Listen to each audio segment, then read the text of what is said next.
নমস্কার।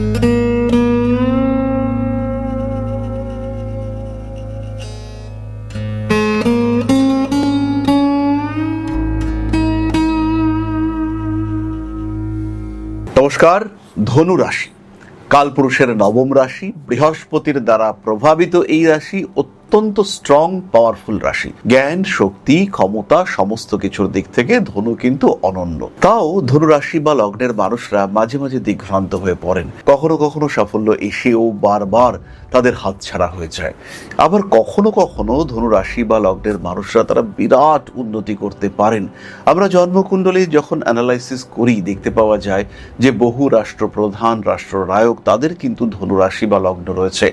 ইনফ্যাক্ট অনেকের ক্ষেত্রে এটাও আমি দেখতে পেয়েছি যে ধনু রাশিতে সূর্যের অবস্থান এবং জাতক কিন্তু বিরাট উন্নতি করতে পেরেছেন। নিজের জন্মকুণ্ডলিতে সেই যোগগুলিকে অতি সহজেই আপনারা আইডেন্টিফাই করতে পারবেন। আপনার জন্মকুণ্ডলিতে যদি বৃহস্পতি এবং শুক্র কম্বিনেশন দেখতে পাওয়া যায়, দেবগুরু দৈত্যগুরুর এই একত্র অবস্থান আপনার পেশার ক্ষেত্রটিকে অসাধারণ করে তুলবে। কর্মক্ষেত্রে প্রচুর উন্নতি, টাকা পয়সা বাড়বে, বেশ ভালো শত্রুতাও তৈরি হবে। কিন্তু সেই শত্রুরা আপনাকে আপনার ক্ষেত্রটিকে দেখিয়ে দেবে, আপনার এগিয়ে যাওয়ার পথটিকে আরো সুন্দর করে তুলবে। ধনু রাশি বা লগ্নের মানুষদের জন্মকুণ্ডলিতে যদি মঙ্গল বলবান থাকে, ইনস্ট্যান্টেনিয়াস ডেভেলপমেন্ট হতে পারে। একদম নিঃস্ব অবস্থা, হঠাৎ সুযোগ এলো, বিদেশ যাত্রা করলেন, প্রচুর অর্থনৈতিক উন্নতি এবং ভাগ্যের পরিবর্তন।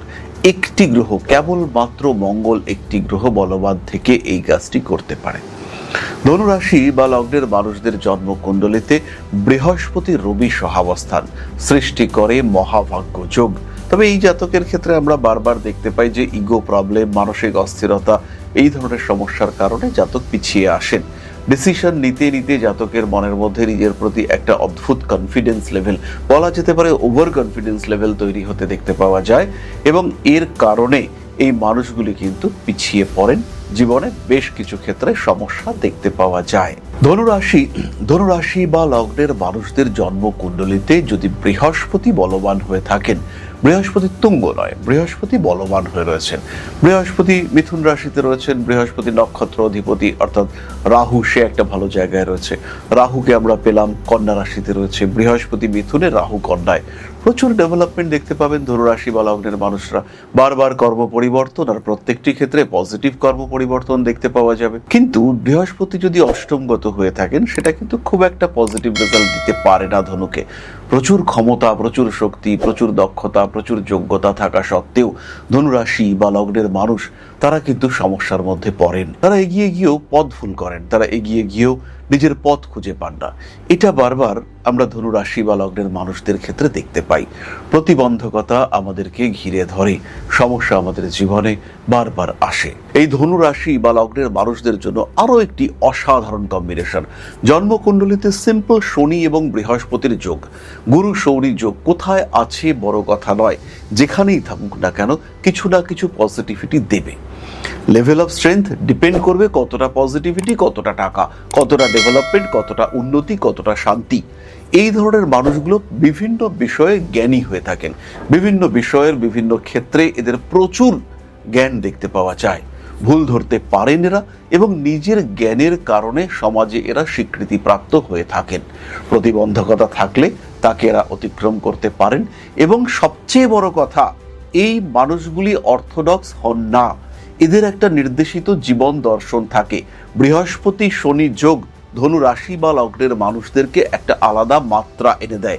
এরা শিক্ষাবিদ হতে পারেন, এরা দার্শনিক হতে পারেন এবং এদের চিন্তা এবং চেতনা সেগুলো সমাজে একটা পরিবর্তন নিয়ে আসতে পারে। এই পরিবর্তন জাতক বা জাতিকার জীবনকে একটা আলাদা মোড় ঘুরিয়ে দেওয়ার ক্ষমতা রাখে এবং এটাই ধনুরাশি বা লগ্নের মানুষদের সবচেয়ে বড় ক্ষমতা, সবচেয়ে বড় যোগ্যতা, সবচেয়ে বড় প্লাস পয়েন্ট। সুতরাং ধনুরাশির মানুষদের জীবনে উন্নতির বহু ক্ষেত্র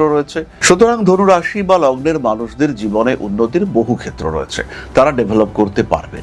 কখনো কখনো নেগেটিভ গ্রহ অবস্থান সমস্যা দিতে পারে, তাকে কন্ট্রোল করা যায়। মোটামুটি 80% প্রবলেমকে আমরা কন্ট্রোল করতে পারি। 20% সমস্যা আমাদের সবার হাতের বাইরে। এই 80% প্রবলেমকে কন্ট্রোল করতে পারাই অনেকটা ধনু রাশি বা লগ্নের মানুষ তারা যদি বিধ্বস্ত হয়ে পড়েন, তাহলে আত্মবিশ্বাস না হারিয়ে অবশ্যই নিজের লাইফ প্ল্যানিং এটা করা যেতে পারে। টাইম ওরিয়েন্টেড, দশা ওরিয়েন্টেড লাইফ প্ল্যানিং। এই সময় ভালো, এই সময় খারাপ, এই সময় ডেভেলপমেন্ট হবে, ঝাঁপিয়ে পড়ব, এই সময় সমস্যা রয়েছে, একটু গুটিয়ে থাকবো, ঝামেলা অশান্তিতে যাব না। এই যে লাইফ প্ল্যানিং, এটা কিন্তু আপনাকে একটা সঠিক জায়গায় পৌঁছে দিতে পারে। সমস্যা আসতে পারে, কিন্তু সেই সমস্যার সমাধান সেটা আপনার হাতে রয়েছে। নিজেকে ভালো রাখার চেষ্টা এটা আপনি করতে পারেন, আর সেই দায়িত্ব আপনাকেই নিতে হবে। জয় মা আদিশক্তি। নমস্কার।